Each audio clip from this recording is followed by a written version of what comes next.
Janet acknowledges her father, Joseph, has his own brand of tough love. Incredibly tough love.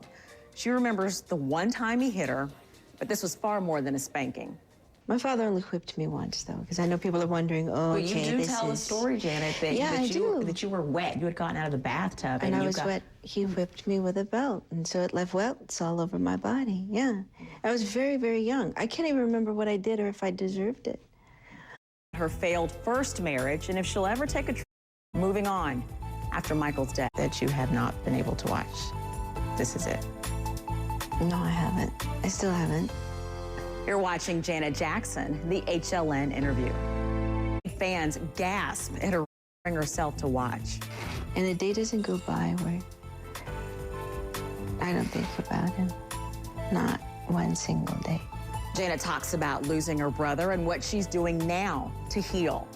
Next on Janet Jackson, the HLN interview. Death. And a day doesn't go by where I don't think about him.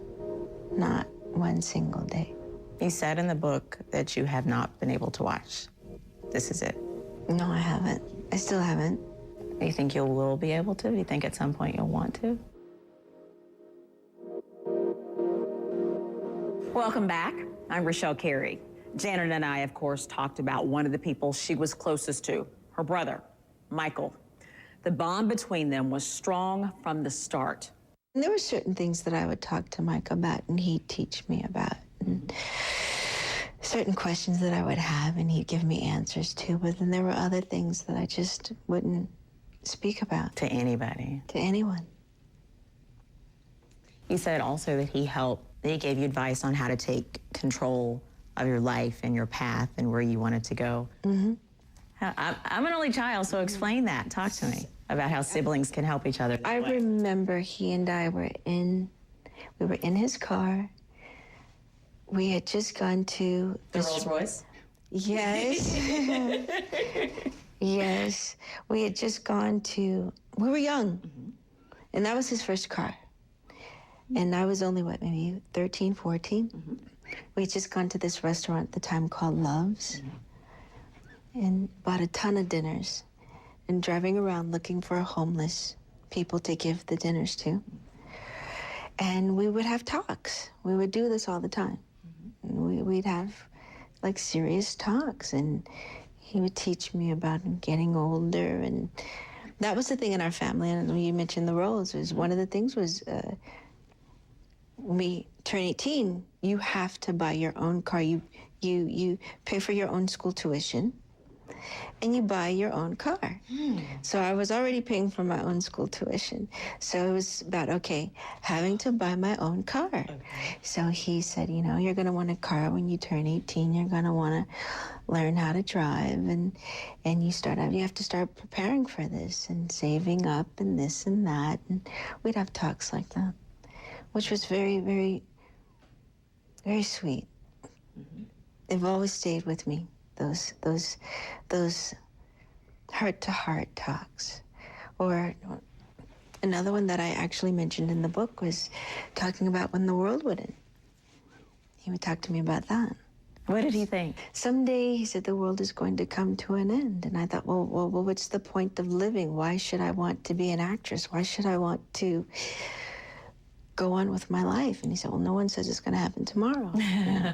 At some point, it's going to happen. You keep moving forward. You keep reaching your goals and living your life. And now we would have a lot of talks, a lot of heart-to-heart talks. You said in the book that you have not been able to watch. This is it. No, I haven't. I still haven't. Do you think you will be able to? Do you think at some point you'll want to? Since I've written the book, I have been able to listen to his music. I have been able to watch his videos. And I took a night out and did that and got through that. I needed that. But I can't, not yet. This is it. I can't see that just yet. But someday I know I will be be able to. And it wasn't healthy not to. A year had passed and I still hadn't. Just to hear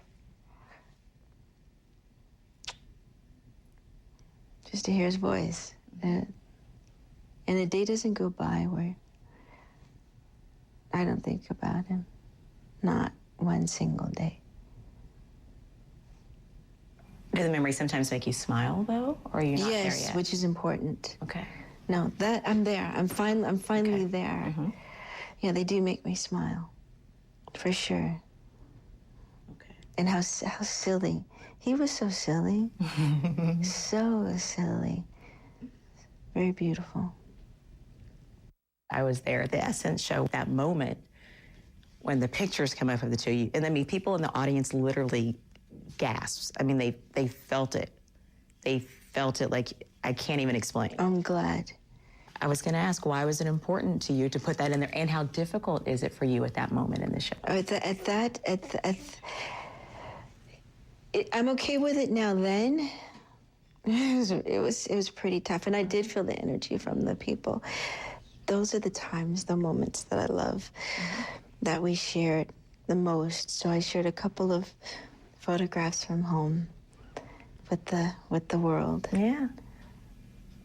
And they probably didn't see it coming either. They probably didn't expect it. It was like, oh my gosh, look at that. I mean, first of all, I'll just tell you as an audience member, people are captivated by how cute the pictures are when you all are little. They're just cute. And then I think that that moment is when people realize they are people. They are brother and sister. Do you know Family, what I mean? Human. Yeah. I think beings. that's what, and I think that that's where some of the audible gasps come from, is it kind of hits people all at once, that it's just someone's family. My brother. Yeah. Janet, in a few minutes. What about the rest of the world saw them all together? Was at Michael's funeral.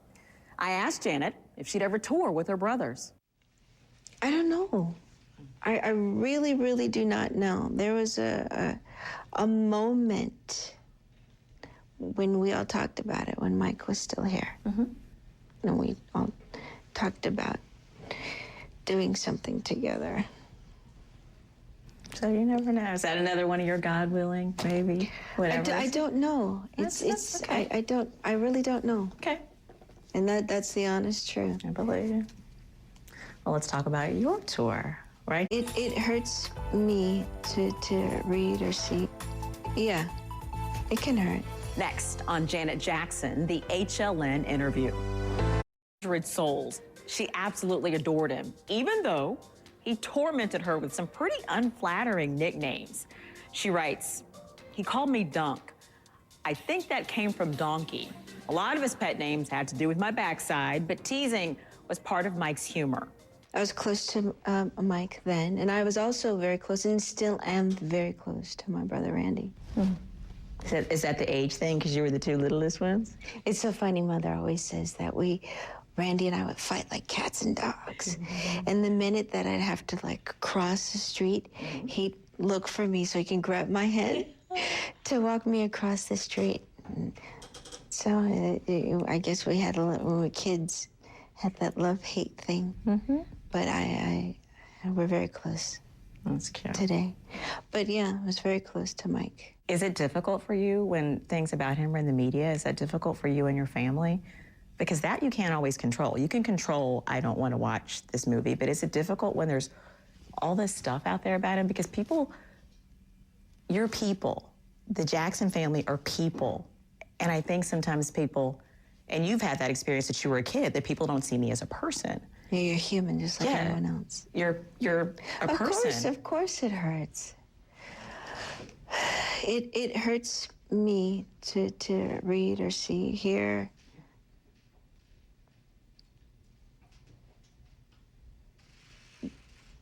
Yeah, it can hurt, for sure.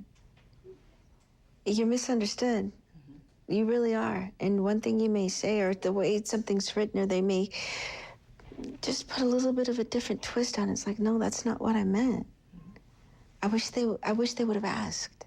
then I really would have explained myself. That's not what I meant. That's not how I meant it. So it becomes difficult. It really does. Very blessed. I'm very thankful. I have a wonderful life, and I'm very fortunate.